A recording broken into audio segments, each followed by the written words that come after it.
Hello friends, आपने films, serials और dramas में यहाँ तक कि रियल लाइफ में भी लव स्टोरीज़ के बारे में देखा और सुना ही होगा।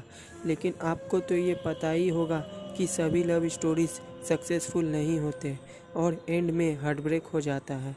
यानी लव स्टोरी की एंडिंग पेनफुल होती है। जैसा कि ऑस्कर विल्डे ने कहा है, every heart is made to be broken.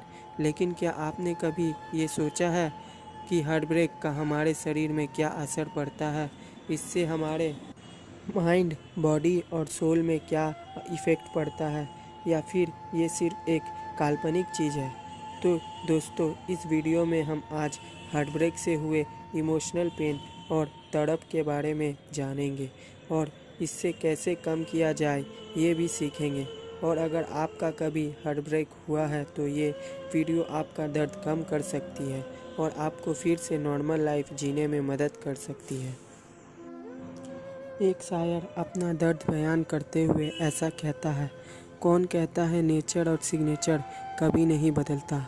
हाथ में चोट लगे तो सिग्नेचर और दिल पे चोट लगे तो नेचर बदल जाता है। हार्ट ब्रेक एक अनफॉर्चुनेट ह्यूमन एक्सपीरियंस है जो किसी भी एज में किसी भी इंसान के साथ हो सकता है। जब कोई इंसान किसी दूसरे इंसान पर हद से ज़्यादा ट्रस्ट करता है और उसे ट्रस्ट के बदले धोखा मिलता है तो उस इंसान का दिल टूट जाता है। या फिर किसी क्लोज वन की डेथ हो जाने से या किसी पेट की डेथ होने से भी हमारा हार्ट ब्रेक हो जाता है। रिसर्च में साइंटिस्ट ने बताया, ब्रेन का इंटीरियर सिंगुलेट कॉर्टेक्स नामक हिस्सा वो हिस्सा है जो फिज़िकल पेन होने पर एक्टिवेट होता है। वही हिस्सा इमोशनल पेन होने पर भी एक्टिवेट होता है। हार्ट ब्रेक का पेन भी वैसा ही होता है जैसा फिज़िकल पेन।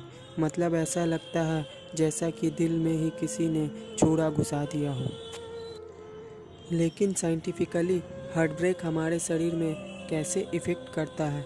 तो जो एड्रेनलिन हार्मोन हमारे शरीर में होता है वो हार्ट ब्रेक के समय कॉर्टिसोल, जिसे स्ट्रेस हार्मोन भी कहते हैं, उसकी मात्रा हमारे शरीर में बढ़ा देता है। ये हार्मोन ही हमें फाइट या फ्लाइट जैसे रिस्पॉन्सेस देता है और फियर, एंजाइटी और डिप्रेशन जैसे इमोशन को ट्रिगर करता है।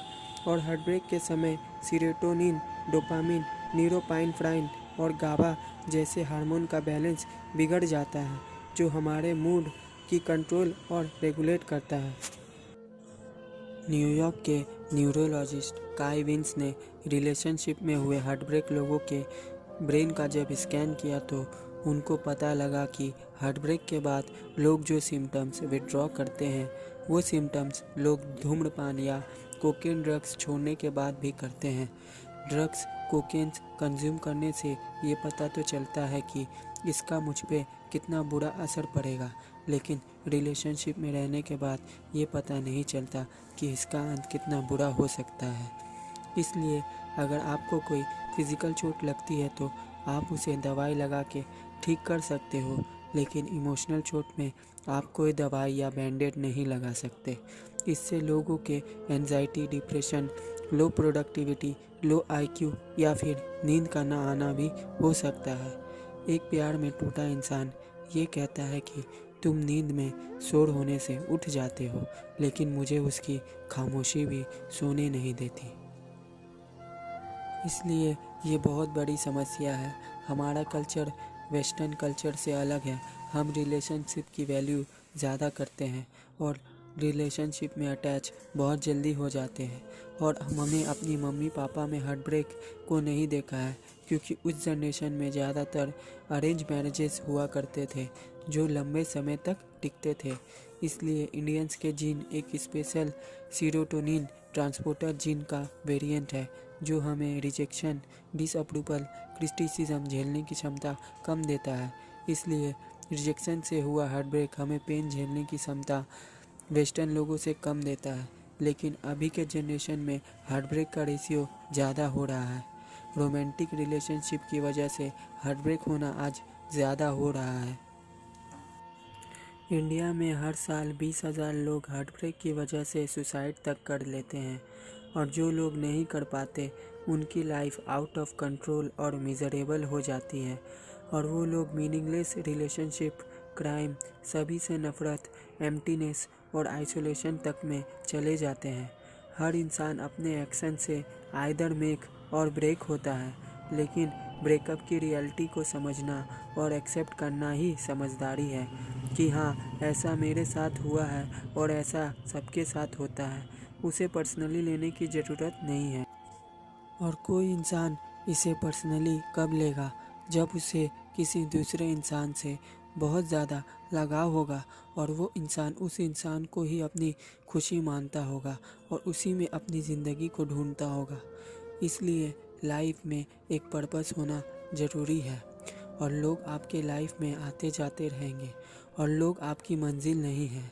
और आप जो काम को हासिल करने के लिए पैदा हुए हो, आपको उसके लिए काबिल बनना होगा। आपको किसी इंसान की ज़रूरत नहीं है आपको वैलिडेट करने के लिए, बल्कि आपका पर्पस ही काफ़ी है आपको वैलिडेट करने के लिए। ब्रेकअप की रियलिटी एक्सेप्ट करना इनिशियली थोड़ा डिफ़िकल्ट है, लेकिन लाइफ कभी रुकती नहीं और मूव ऑन होती है। और आपको भी मूव ऑन होना होगा, पहले से स्ट्रांग बनकर और पहले से भी ज़्यादा प्यार के काबिल बनकर। कुछ लोग सदमा खाने के बाद दोबारा प्यार नहीं करना चाहते, उनकी सोच नेगेटिव हो जाती है और इंसानियत से भी नाता तोड़ देते हैं। लेकिन वो करना भी सही नहीं है, क्योंकि ये भी एक कमज़ोरी है जो आपको आगे चलकर प्यार करने और प्यार मिलने से रोकेगी। आपको इस सिचुएशन से डर कर और छिप कर जीना नहीं है, बल्कि इसे फेस करके और भी स्ट्रांग बनना है। और एक दिन प्यार आपको वापस से मिल जाएगा, जो पहले से अच्छा और कामयाब होगा, जिसके आप लायक हो। ब्रेकअप के वक्त एक सोशल सपोर्ट सिस्टम बनाना भी ज़रूरी है। यहाँ फैमिली और फ्रेंड्स आपके काम आ सकते हैं, क्योंकि सोशल सपोर्ट सिस्टम ब्रेकअप के पेन को कम करता है। ब्रेकअप के वक्त जब आप अपने इमोशंस और फीलिंग्स को खुल के एक्सप्रेस करते हो, जिससे स्ट्रेस हार्मोन का लेवल बिल्डअप होता है। ब्रेकअप के बाद जितना हो सके नेगेटिव फीलिंग्स को अवॉइड करो, क्योंकि ये आपका ही नुकसान करेगी। आपकी माइंडसेट और हेल्थ ख़राब कर गुस्सा, जलन, अहंकार, डिप्रेशन जैसी बुरी फीलिंग्स आपको एक्सपीरियंस कराएगी। किसी को फॉरगिव यानी माफ़ करना कमजोरी नहीं है, बल्कि एक स्ट्रेंथ है जो आपका दर्द कम करती है। ज़िंदगी में वही खुश हो सकता है जो माफ़ी मांगता हो और सबको माफ़ करता हो।